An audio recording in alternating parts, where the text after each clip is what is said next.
मर्द का प्यार अक्सर कब्जे में बदल जाता है और औरत की खामोशी उसकी सबसे बड़ी सजा बनती है। ये कहानी है सुंदरता के बोझ की, एक मर्द की बदलती फितरत की और उस औरत की जिस पर इश्क, हुकूमत और हवस तीनों टूट पड़े। चलिए शुरू करते हैं ये कहानी। मैंने कहानियों और इतिहासों में तकदीर के उलटफेर की अजीब गरीब दास्तानें पढ़ी हैं। राजा को भिखारी और भिखारी को राजा बनते देखा है। तकदीर एक छिपा हुआ रहस्य है।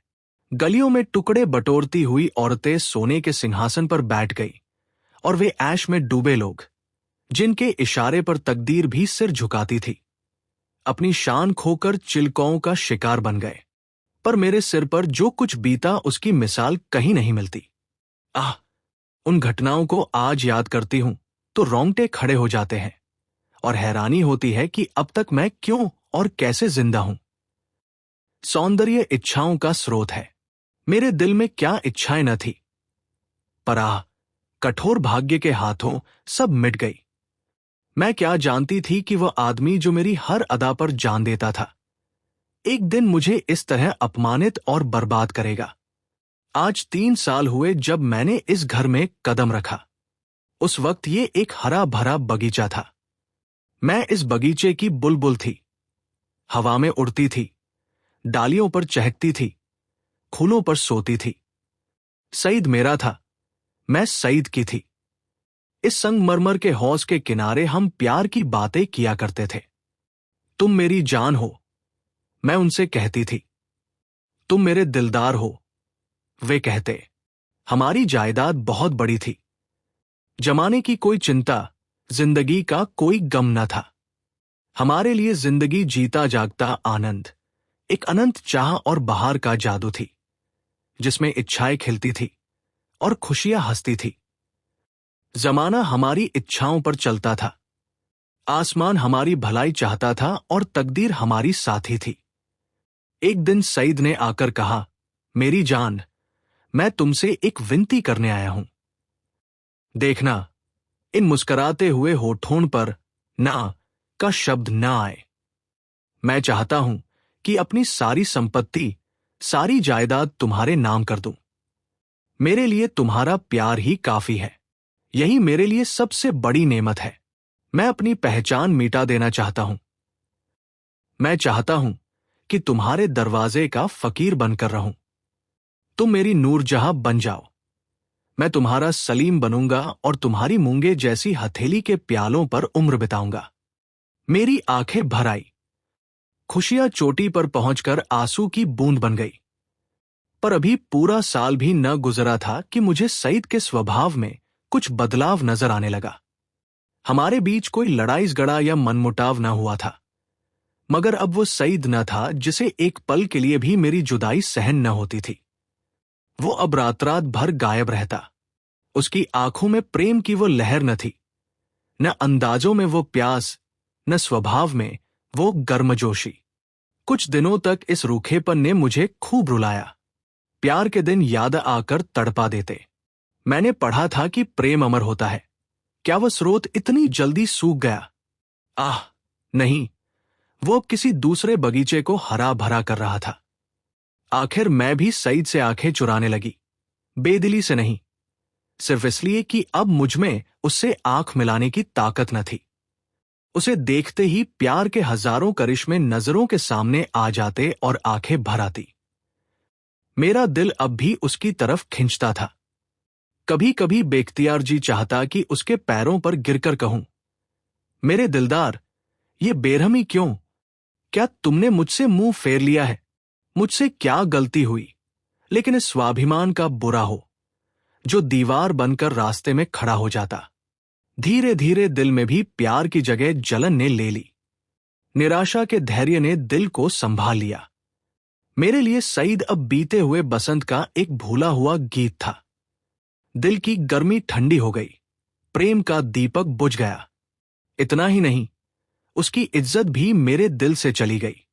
जिस आदमी के प्रेम के पवित्र मंदिर में गंदगी भरी हो, वो हरगिज इस योग्य नहीं कि मैं उसके लिए घुलूं और मरूं। एक रोज शाम को मैं अपने कमरे में पलंग पर पड़ी एक कहानी पढ़ रही थी कि अचानक एक सुंदर स्त्री मेरे कमरे में आई। ऐसा लगा जैसे कमरा जगमगा उठा।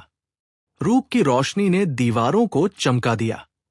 उसकी सजी धजी शोभा, खिला हुआ फूल जैसा चेहरा, उसकी नशीली मिठास, क्या तारीफ करूं। मुझ पर एक दबावसा छा गया। मेरा रूप का घमंड धूल में मिल गया। मैं आश्चर्य में थी कि यह कौन स्त्री है और यहां कैसे आई। बेख्तियार उठी कि उससे मिलूं और पूछूं। तभी सईद भी मुस्कुराता हुआ कमरे में आया। मैं समझ गई कि यह स्त्री उसकी प्रेमिका है। मेरा गर्व जाग उठा। मैं उठी जरूर, पर गर्दन ऊंची किए आंखों में रूप के रौब की जगह घृणा आ बैठी। अब वह स्त्री मुझे रूप की देवी नहीं, डसने वाली नागिन लगी। मैं फिर चारपाई पर बैठ गई और किताब खोलकर सामने रख ली। वह स्त्री एक क्षण तक खड़ी मेरी तस्वीरों को देखती रही, फिर कमरे से निकल गई। जाते समय उसने एक बार मेरी तरफ देखा। उसकी आंखों से अंगारे निकल रहे थे, जिनमें हिंसा और बदले की लाली झलक रही थी। मेरे दिल में सवाल उठा, सईद इसे यहां क्यों लाया? क्या मेरा घमंड तोड़ने के लिए? जायदाद पर मेरा नाम था, पर वह केवल एक भ्रम था। उस पर पूरा अधिकार सईद का था। नौकर भी उसी को अपना मालिक समझते थे और अक्सर मेरे साथ बदतमीजी से पेश आते। मैं सब्र के साथ जिंदगी के दिन काट रही थी। जब दिल में उमंगे न रही तो पीड़ा क्यों होती? सावन का महीना था। काली घटा छाई थी और रिमझिम बूंदें पड़ रही थी। बगीचे पर अंधेरा था और दरख्तों पर जुगनुओं की चमक ऐसी लगती थी जैसे उनके मुंह से चिंगारियां निकल रही हों। मैं देर तक ये नजारा देखती रही। कीड़े एक साथ चमकते और बुझ जाते, जैसे रोशनी की बाढ़ आ रही हो। मुझे भी झूला झूलने और गाने का शौक हुआ। बगीचे में एक गोल बंगला था। मैं उसमें आई और बरामदे की एक कड़ी में झूला डलवा कर झूलने लगी। मुझे आज मालूम हुआ कि निराशा में भी एक आध्यात्मिक आनंद होता है, जिसका हाल उसे नहीं मालूम जिसकी इच्छा पूरी है। मैं चाव से मल्हार गाने लगी। सावन विरह और शोक का महीना है। गीत में एक वियोगी हृदय की कथा इतने दर्द भरे शब्दों में थी कि आंखों से आंसू टपकने लगे। इतने में बाहर से एक लालटेन की रोशनी नजर आई। सईद और हसीना दोनों चले आ रहे थे। हसीना ने मेरे पास आकर कहा, आज यहां नाच गाने की महफिल सजेगी और शराब के दौर चलेंगे। मैंने घृणा से कहा, मुबारक हो। हसीना, बारमासे और मल्हार की ताने उड़ेंगी। साजिंदे आ रहे हैं। मैं शौक से, हसीना, तुम्हारा सीना जलन से फट जाएगा। सईद ने मुझसे कहा, जुबैदा, तुम अपने कमरे में चली जाओ। ये इस वक्त अपने होश में नहीं है। हसीना ने लाल लाल आंखें निकालकर कहा, मैं तुम्हें अपने पैरों की धूल के बराबर भी नहीं समझती। मुझसे अब रहा न गया। अकड़कर बोली, और मैं क्या समझती हूं? एक कुतिया दूसरों की फेंकी हुई हड्डियां चबाती फिरती है। अब सईद के भी तेवर बदल गए। मेरी तरफ भयानक आंखों से देखकर बोले, जुबैदा, तुम्हारे सिर पर शैतान तो नहीं सवार है? ये जुमला मेरे दिल में चुभ गया। मैं तड़प उठी। जिन होठों से हमेशा प्यार और मोहब्बत की बातें सुनी थी, उन्हीं से ये जहर निकले, और वह भी बिल्कुल बेगुनाह होते हुए। क्या मैं इतनी बेकार और तुच्छ हो गई हूं कि एक बाजारू औरत भी मुझे छेड़कर गालियां दे सके और मेरा जवाब देना भी मना हो? मेरे दिल में साल भर से जो दर्द भरा हुआ था, वो उबल पड़ा। मैं झूले से उतर पड़ी और सईद की तरफ शिकायत भरी नजरों से देखकर बोली, शैतान मेरे सिर पर सवार हो या तुम्हारे सिर पर, इसका फैसला तुम खुद कर सकते हो। सईद, मैं तुम्हें अब तक शरीफ और इज्जतदार समझती थी। बेवफाई की, इसका दुख मुझे जरूर था, मगर मैंने सपने में भी न सोचा था कि तुम गैरत से इतने खाली हो जाओगे कि एक बदचलन औरत के पीछे मुझे इस तरह अपमानित करोगे। इसका बदला तुम्हें खुदा से मिलेगा। हसीना ने गुस्से से कहा, तू मुझे बदचलन कहती है? मैं बिल्कुल कहती हूं। सईद, और मैं बेगैरत हूं। मैं, हां, बेगैरत ही नहीं, धोखेबाज, चालाक, पापी, सब कुछ। ये शब्द बहुत कठोर हैं, लेकिन मेरे गुस्से को बताने के लिए भी काफी नहीं। मैं ये बातें कह ही रही थी कि अचानक सईद के लंबे गड़े नौकर ने मेरी दोनों बाहें पकड़ ली और पलक झपकते ही हसीना ने झूले की रस्सियां उतारकर मुझे बरामदे के एक लोहे के खंभे से बांध दिया। उस वक्त मेरे दिल में क्या चल रहा था याद नहीं। आंखों के सामने अंधेरा छा गया। ऐसा लगा जैसे ये तीनों इंसान नहीं, मौत के दूत हो। गुस्से की जगह डर ने दिल में जगह बना ली। अगर उसी समय कोई ताकत मेरे बंधन खोल देती, हाथ में चमकता खंजर दे देती, तब भी शायद मैं जमीन पर बैठकर अपनी बेइज्जती पर रोने के सिवा कुछ न कर पाती। मुझे लगा शायद ये खुदा की तरफ से सजा है, शायद मेरी लापरवाही, मेरी बेदीनी की सजा। मैं अपनी पिछली जिंदगी पर नजर डाल रही थी कि मुझसे कौन सी गलती हुई जिसकी ये सजा मिल रही है। मुझे इस हालत में छोड़कर तीनों अंदर चले गए। मैंने सोचा सजा खत्म हुई, लेकिन क्या वे मुझे यूं ही बंधा छोड़ देंगे? अगर नौकरानियां मुझे इस हालत में देख ले तो क्या कहेंगी? नहीं, अब मैं इस घर में रहने लायक ही नहीं रही। मैं सोच रही थी रस्सियां कैसे खोलूं, मगर अफसोस, मुझे नहीं मालूम था कि अभी तक जो हुआ है वह आने वाली बेरहमी का सिर्फ शुरुआती हिस्सा है। पानी जोर से बरसने लगा। बौछारों से मेरा सारा शरीर भीग गया। सामने गहरा अंधेरा था। मैं कान लगाकर सुनने की कोशिश कर रही थी कि अंदर क्या हो रहा है, मगर बारिश की आवाज में कुछ साफ सुनाई न देता था। इतने में फिर लालटेन की रोशनी बरामदे में आई और वे तीनों फिर मेरे सामने खड़े थे। इस बार उस खून की प्यासी औरत के हाथ में एक पतली सी कोड़ा कमची थी। उसके तेवर देखकर मेरा खून जम गया। उसकी आंखों में खतरनाक पागलपन था। वो शरारत भरी नजरों से मुझे देखकर बोली, बेगम साहिबा, मैं तुम्हारी बदजुबानी का ऐसा सबक देना चाहती हूं जो तुम्हें जिंदगी भर याद रहे। मेरे गुरु ने बताया है कि कोड़े से ज्यादा असरदार कोई सजा नहीं होती। ये कहकर उस जालिम ने मेरी पीठ पर जोर से कोड़ा मारा। मैं तिलमिला उठी। लगा जैसे किसी ने पीठ पर आग रख दी हो। मुझसे सहा न गया। मां बाप ने कभी खूल की छड़ी से भी न मारा था। मैं जोर जोर से चीखने लगी। स्वाभिमान, लाज, सब खत्म हो गया। कोड़े के डर के सामने बाकी भावनाएं गायब हो गई। मैं सईद की तरफ मदद भरी आंखों से देखकर रोते हुए बोली, सईद, खुदा के लिए मुझे इस जालिम से बचाओ। मैं तुम्हारे पैरों पड़ती हूं। तुम मुझे जहर दे दो, खंजर से मार डालो, लेकिन ये दर्द सहने की ताकत मुझ में नहीं। हमारी पुरानी मोहब्बत को याद करो, उसी के नाम पर मुझे बचा लो। सईद कुछ पिघला। डरती हुई नजरों से जरीना, हसीना को देखकर बोला, मेरे कहने से अब जाने दो, मेरी खातिर इन पर रहम करो।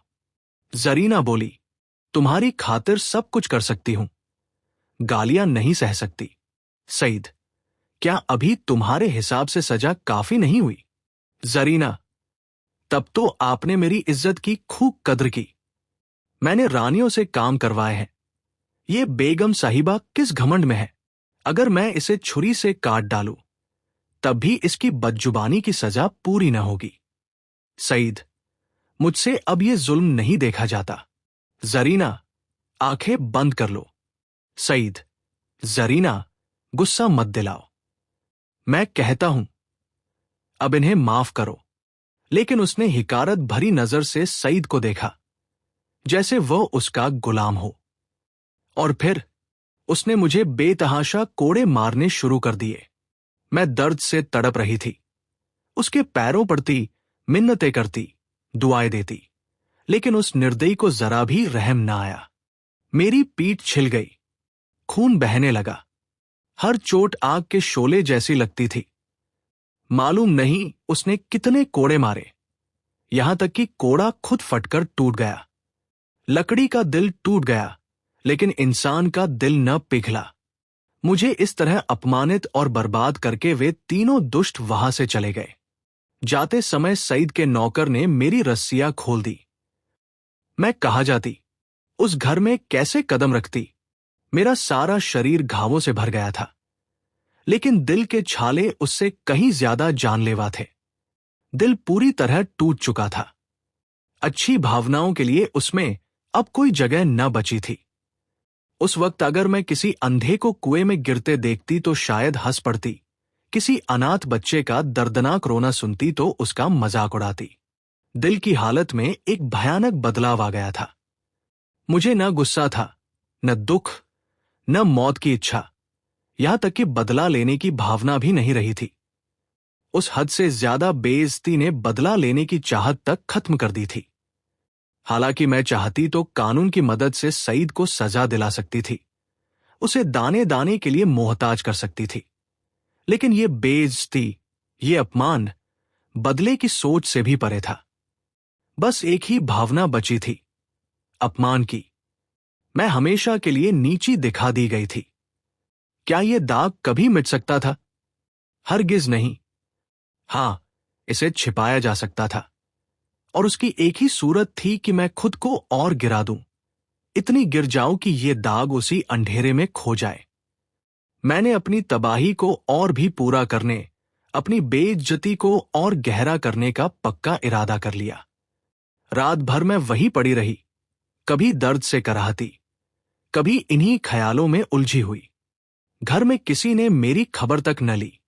सुबह होते ही मैं बगीचे से बाहर निकल आई। पता नहीं मेरी लाजशम कहां गायब हो गई थी। जो औरत दीवारों से भी शर्माती थी, वो इस वक्त शहर की गलियों में बेखौफ चली जा रही थी। कहां? वहीं जहां बेइज्जती की कद्र होती है, जहां किसी पर कोई हंसता नहीं, जहां बदनामी का बाजार सजा रहता है, जहां हया बिकती है और शर्म लुटती है। तीसरे दिन मैं रूप के बाजार के एक अच्छे हिस्से में एक ऊंचे कोठे पर बैठी उस मंडी का नजारा देख रही थी। शाम का वक्त था। नीचे सड़क पर इतनी भीड़ थी कि लोग एक दूसरे से टकरा रहे थे। सावन का मेला था।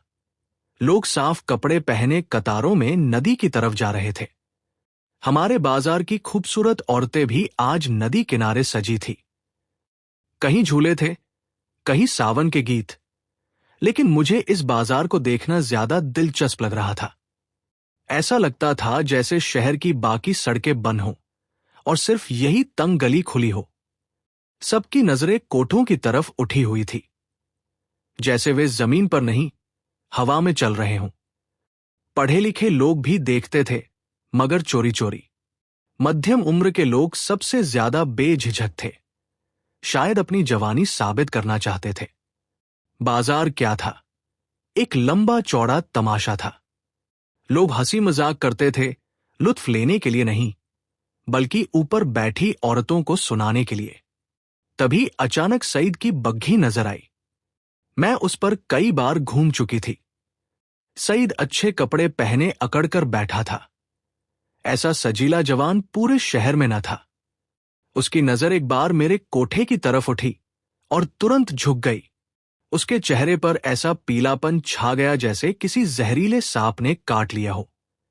उसने तुरंत कोचवान से कुछ कहा और बग्घी पल भर में गायब हो गई। उसे देखकर मुझे जो कड़वी खुशी हुई, वो मेरे सारे दर्द पर भारी थी। मैंने अपमानित होकर उसे भी अपमानित कर दिया था। ये चोट कोड़ों से कहीं ज्यादा गहरी थी। अब उसमें मुझसे आंख मिलाने की हिम्मत न थी। नहीं, मैं जीत गई थी। उसे जिंदगी भर की शर्म दे दी थी। दूसरे दिन सुबह खबर मिली, किसी कातिल ने मिर्जा सईद का काम तमाम कर दिया। उसकी लाश उसी बगीचे के गोल कमरे में मिली, सीने में गोली लगी थी। 9 बजे दूसरी खबर आई, जरीना भी रात में कत्ल कर दी गई। उसका सिर धड़ से अलग कर दिया गया था। जांच से पता चला, ये दोनों हत्याएं सईद ने ही की थी। पहले उसने जरीना को मारा, फिर घर आकर खुद को गोली मार ली। इस मर्दाना गैरत ने सईद की मोहब्बत मेरे दिल में फिर ताजा कर दी। शाम को मैं अपने पुराने घर पहुंची।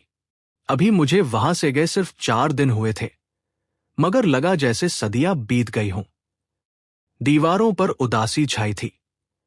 मैंने घर में कदम रखा तो सईद की मुस्कुराती सूरत आंखों के सामने आ खड़ी हुई। वही मर्दाना सुंदरता, वही अदा, वही प्यार भरी आंखें। बेइख्तियार मेरी आंखें भर आईं और दिल से एक ठंडी आह निकल गई। गम इसका न था कि सईद ने क्यों जान दे दी। नहीं, उसकी गुनाह भरी लापरवाही और रूप के पीछे अंधे होकर भागना। इन दोनों बातों को मैं मरते दम तक माफ ना करूंगी। गम यह था कि ये पागलपन उसके सिर में क्यों समाया। इस वक्त दिल की जो हालत है, उससे मैं समझती हूं कि कुछ दिनों में सईद की बेवफाई और बेरहमी का घाव भर जाएगा। अपनी बेइज्जती की याद भी शायद धुंधली पड़ जाए, मगर उसकी थोड़े दिनों की मोहब्बत की छाप बाकी रहेगी। और अब यही मेरी जिंदगी का सहारा है। मैं उस हौज के किनारे जाकर खड़ी हो गई जहां कभी हम दोनों बैठा करते थे। पानी शांत था, मगर उसमें बीते दिनों की परछाइयां हिल रही थी। हर कोना, हर दरख्त, हर दीवार जैसे मेरी तरफ देखकर कह रही थी, यहां कभी हंसी गूंजी थी, यहां कभी प्यार पनपा था। मैंने सोचा, इंसान कितना कमजोर है। जिससे सबसे ज्यादा मोहब्बत करता है, वही कभी कभी उसकी सबसे बड़ी तबाही का कारण बन जाता है। तकदीर सचमुच एक अनसुलझा रहस्य है। वो कब किसे ऊंचा उठा दे और कब धूल में मिला दे, कोई नहीं जानता। मैंने बहुत कुछ खोया, अपना घर, अपना सम्मान, अपना सुख, मगर एक चीज अब भी मेरे पास थी, याद। और शायद इंसान आखिरकार यादों के सहारे ही जीता है। मैंने आसमान की तरफ देखा। बादल छंट रहे थे, सावन की हवा अब भी चल रही थी, लेकिन मेरे अंदर का मौसम हमेशा के लिए बदल चुका था। अब न वो मासूम खुशी लौट सकती थी, न वो बेफिक्र मोहब्बत। हां, इतना जरूर है, उसकी थोड़े दिनों की सच्ची चाहत, चाहे जितनी छोटी क्यों न रही हो, मेरी जिंदगी की आखिरी रोशनी बन गई। और अब मैं उसी रोशनी के सहारे अपनी बाकी जिंदगी काट दूंगी। दोस्तों, यही थी जुबैदा की दर्द भरी कहानी। प्यार, भरोसे, धोखे और तकदीर के उस खेल की कहानी जिसे कोई समझ नहीं पाया। ये कहानी हमें सिखाती है कि जिंदगी में हर चमकने वाली चीज सच नहीं होती, और कभी कभी जिन पर हम सबसे ज्यादा भरोसा करते हैं, वही हमें सबसे गहरा घाव दे जाते हैं। लेकिन फिर भी इंसान जीता है, यादों के सहारे, उम्मीद के सहारे। अगर इस कहानी ने आपके दिल को छुआ हो, तो एक पल निकाल कर सोचिए, प्यार की असली कीमत क्या है, भरोसा कितना कीमती होता है, और तकदीर कब किस मोड़ पर हमें खड़ा कर दे, कोई नहीं जानता। अगर आपको ऐसी ही दिल को छू लेने वाली कहानियां सुनना पसंद है, तो हमारे चैनल को अभी सब्सक्राइब करें। साथ ही बेल आइकन जरूर दबाएं, ताकि हर नई कहानी सबसे पहले आप तक पहुंचे। वीडियो को लाइक और शेयर करना न भूलें। हो सकता है ये कहानी किसी और के दिल तक भी पहुंचे। मिलते हैं अगली कहानी में। तब तक याद रखिए, कहानियां सिर्फ सुनाई नहीं जाती, महसूस भी की जाती हैं।